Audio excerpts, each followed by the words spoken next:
আহলে হাদিসেরা কোনো আন্দোলনে জড়িত হয় না কেন, এই প্রশ্নের জবাব হচ্ছে আহলে হাদিসেরা সারা জীবনই কঠিন এক সংগ্রাম এবং যুদ্ধের মধ্যে ছিল, থাকবে।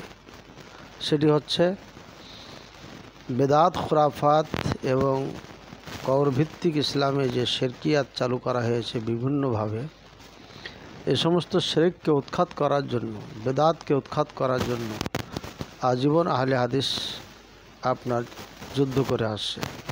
এটা হচ্ছে দলিলিক যুদ্ধ।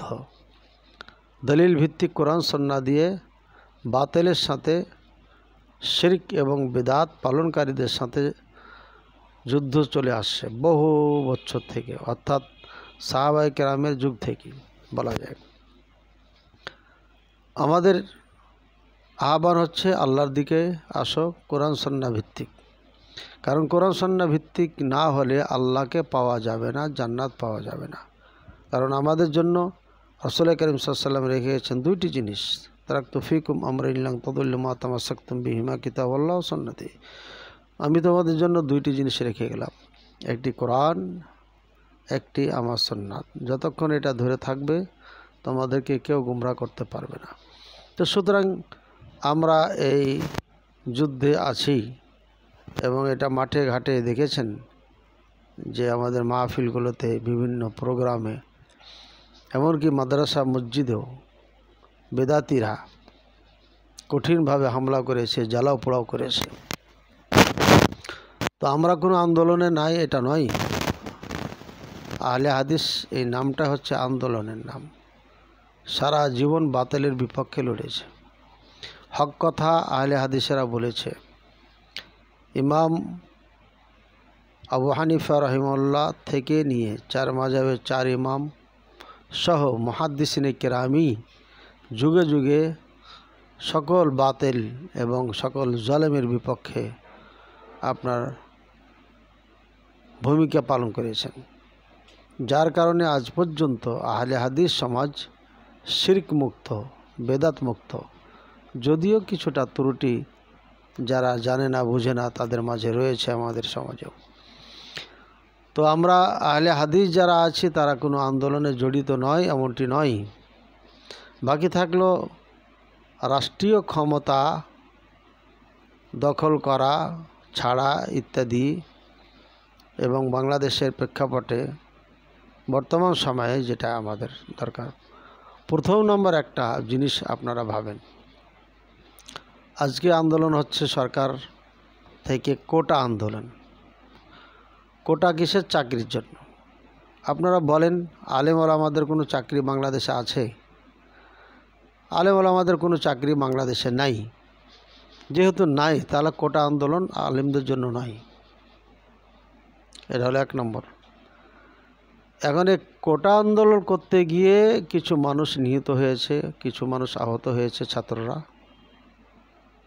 এটা নির্ঘাত একটা সরকারের পক্ষ থেকে জুলুম হয়েছে। তারা জুলুম করেছে, অন্যায় করেছে। শান্তিপূর্ণ একটা তাদের দাবি ছিল, গণতান্ত্রিক নিয়মে তারা নিয়মতান্ত্রিক একটা আন্দোলন করছিল, দাবি জানাচ্ছিল।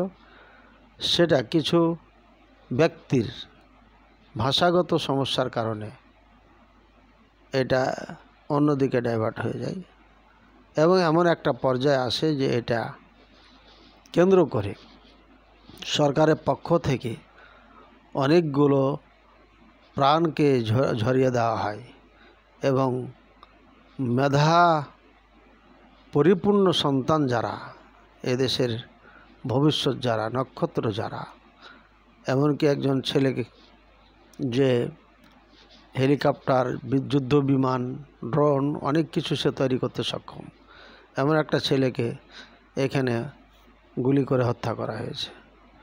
অবশ্যই ছেলেগুলো ভবিষ্যৎ হতে দেশের জন্য। এমনিভাবে পানি লাগবে ভাই, পানি লাগবে যে সন্তানটি, একটা হাসি খুশি ছেলে, কত সুন্দর ছেলে, তার কি অপরাধ ছিল? ভাইরা আন্দোলন করছে, ছাত্র হিসাবে সে পানি নিয়ে গেছে, সে অন্যদের মতো লাফালাফি করে নাই। লাঠিচার্জ করে না, ঢেল মারে নাই, জাস্ট পানি দেওয়ার জন্য। হ্যাঁ, এই আন্দোলন করতে করতে এমন এক সময় হয়ে যায় পিপাসায় কাতর হয়ে অনেকে ঘায়েল হয়ে মারাও যেতে পারে। তো এই মুহূর্তে বিপদের সময় পানি দেওয়া এটাও কিন্তু একটা বড় কাজ।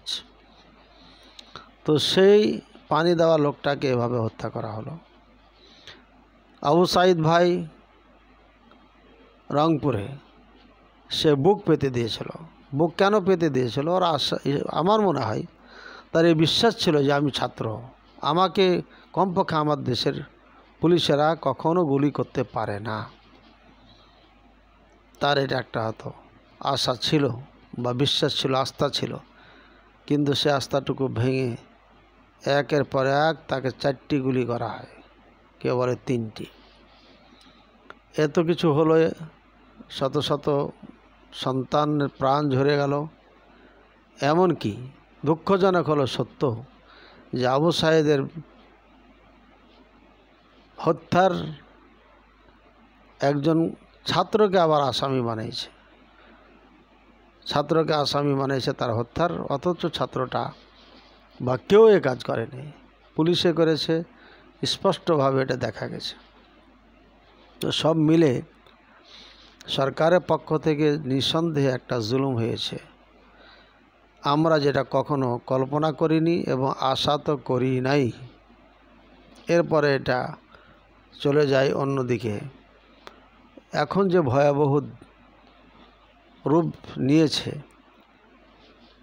এখন আমাদের আহলে হাদিসদের ভূমিকা কী হওয়া উচিত বা হওয়া উচিত ছিল কি ছিল না, যে আমাদের আহলে হাদিসদের ভূমিকা স্পষ্ট। আমরা বহুবার বলেছি, আমাদের আলোচনায়, মাহফিলে, মসজিদের মিম্বারে সবসময় বলেছি যে একটা সরকারকে উৎখাত করা, সরকারের বিপক্ষে দাঁড়ানো শরিয়া এটা অ্যালাউ করে না, সে সরকার জালেম হোক আর যেই হোক। সুতরাং আমাদের এখানে যেহেতু আমরা কোরআন সুন্নাহর বাইরে যেতে চাই না, কাজে কোরআন সুন্নাহকে রেখে দিয়ে আমি যদি বলি, আমরা যদি বলি আন্দোলনে নেমে যাও সবাই, আর সবাই নেমে গেল, নেমে যাওয়ার কারণে যদি কেউ মারা যায়, তো এই দায়ভার কে নিবে? দায়ভার আমাকে নিতে হবে। এই জন্য আমরা এই আদেশ করতে পারি না। কারণ সালফে সালেহীন ইমাম আহমদ রাহিমাহুল্লাহ, ওনাকে প্রতিদিন 10টা করে বেতাঘাত করা হতো, যে সময় মুসলমান, সবাই মুসলমান এবং সেরা মুসলমান ওই সময়কার। তার অনুসারীরা, তার যারা ভালোবাসা মুহিব্বিন ছিলেন, ভালোবাসতেন, তারা বলেছিলেন আমাদের অনুমতি দেন, আমরা সরকারের বিপক্ষে দাঁড়িয়ে যুদ্ধ করে তার পতন ঘটাবো। তিনি কি বলেছিলেন? তিনি বলেছিলেন না, এটা করা সম্ভব না, একটা প্রাণ গেলে পারে দায়ভার আমি নিতে পারবো না, রক্তক্ষয় হবে, এই দায়ভার আমি নিতে পারবো না। ওসমান রাদিয়াল্লাহু তাআলা আনহুকে 40 দিন গৃহবন্দী করে রেখেছিলেন, তিনিও এই কথাই বলেছিলেন যে না, আমার মাধ্যমে কারণে কেউ খুন হোক, রক্তপাত হোক, এটা আমি চাই না। সব মিলে ঝুলে আমাদের সালফে সালেহীন সাহাবায়ে কেরাম থেকে নিয়ে এ পর্যন্ত তারা রাজার বিপক্ষে দাঁড়ানোর জন্য কখনো উদ্বুদ্ধ করে নাই।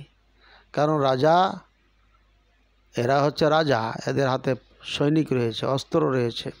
নিরস্ত্র মানুষ আন্দোলন তার বিপক্ষে করতে গেলে অবশ্যই প্রাণ যাবে, আর তা আমরা চোখে দেখছি।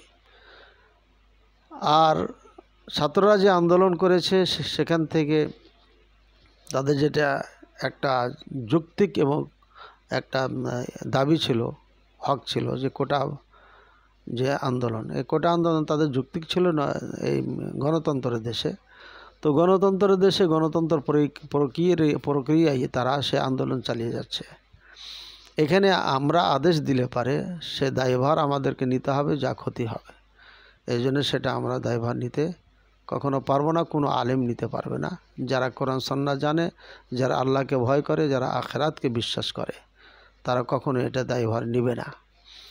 বাকি হক কথা বলার দায়িত্ব আমাদের, আমরা হক কথা বলে যাচ্ছি, বলেছি, বলবো, এখনও বলছি এবং মরণ পর্যন্ত বলবো যে প্রধানমন্ত্রী, মাননীয় প্রধানমন্ত্রী যথেষ্ট একজন মেয়ে মানুষে আপনি বাংলাদেশের জন্য অনেক কিছুই করেছেন, অনেক কিছু নিজে পেয়েছেন। আপনার স্বজনদের বিচার করেছেন, আপনি দেশের উন্নয়ন করেছেন। এরপরে বহুদিন আপনি ক্ষমতায় থেকেছেন, প্রায় 20 বছর, তারও বেশি। সুতরাং একজন মেয়ে মানুষ হয়ে এই 72-75 বছর বয়সে আর কতদিন দরকার? আমার মনে হয় আর দরকার নাই। এই জন্য গণতন্ত্র যে দেশ, যেহেতু গণতন্ত্র স্টাইলে অনুযায়ী এই দেশ পরিচালিত, কাজে গণতন্ত্র এই দেশে জনগণ যেহেতু সব কিছুর মালিক আপনারা যা বলেন, সুতরাং জনগণ যেটা চায় সেটা আপনার করা উচিত এবং জরুরি ভিত্তিতে করা উচিত। আল্লাহ তাআলা আপনাকে তৌফিক দান করুন, আমি এই দোয়া করছি। আর আমরা আন্দোলনে জড়িত নয় এমনটি নয়, আমরা আন্দোলনে জড়িত আছি। অন্যায়ের বিপক্ষে আমরা বলছি, আমাদের বড়রা বলেছে, আমরাও বলছি। অনেকে শুনেছেন, অনেকে শোনেন নাই। অন্যায়ের বিপক্ষে সবসময় আমাদের কথা আছে, আলোচনা আছে, এবং এখনও আমরা বলছি যে জুলুম নির্যাতনের পথ ছেড়ে দিয়ে দেশ ও জাতির কল্যাণে যেটা ভালো হবে, কল্যাণ হবে, সেটা করুন। অতি তাড়াতাড়ি করুন, বিলম্ব না করুন। এই মুহূর্তে এই অবস্থায় আমরা জীবনযাপন করতে পারি না। আর যারা গণতন্ত্রের বিশ্বাসী, যারা গণতন্ত্রকে পালন করেন, লালন করেন, তারা গণতন্ত্রের স্টাইলে আন্দোলন করবেন, এটাই বাস্তব। এর সাথে যদি কেউ জড়িত হয় যায়, সেটা তার একটা একান্ত ব্যক্তিগত ব্যাপার। আমাদের পক্ষ থেকে বলছি, আমরা কাউকে আদেশ দিয়ে রক্তপাত হওয়ার পথ তাদের জন্য উন্মোচন করতে পারবো না, এটা নিঃসন্দেহে। সেটা যেই রাজা আসুক, যেই বাদশাহ আসুক। ইতিপূর্বেও আমরা আগের যারাকে দেখেছি, তারাও জুলুম অত্যাচার করেছে। কোনো এলাকাতে ভালো ছিল, কোনো এলাকায় কঠিন খারাপ ছিল, এরাও জুলুম অত্যাচার করছে, সবার বিচার হয়েছে। তাদেরও ইতিপূর্বে যারা জুলুম অত্যাচার করেছেন তাদেরও বিচার হয়েছে, আমরা চোখে দেখেছি। আর যারা করছে তাদেরও বিচার হবে, আমরা দেখব ইনশাআল্লাহ। আল্লাহ তাআলা সবাইকে বুঝার তৌফিক দান করুন, সবাইকে এই অশান্তি বিশৃঙ্খলার থেকে দূরে থাকার তৌফিক দান করুন, ফাসাদ থেকে আমাদেরকে রক্ষা করুন। ফাসাদ যারা করেন, আল্লাহ তাদেরকে বুঝদান করুন, তারাকে আল্লাহ হেদায়েত দান করুন, এবং এই দেশ ও জাতির কল্যাণে যেটা হবে আল্লাহ তাআলা যেন সেটি ফয়সালা করেন। আল্লাহুম্মা আমিন।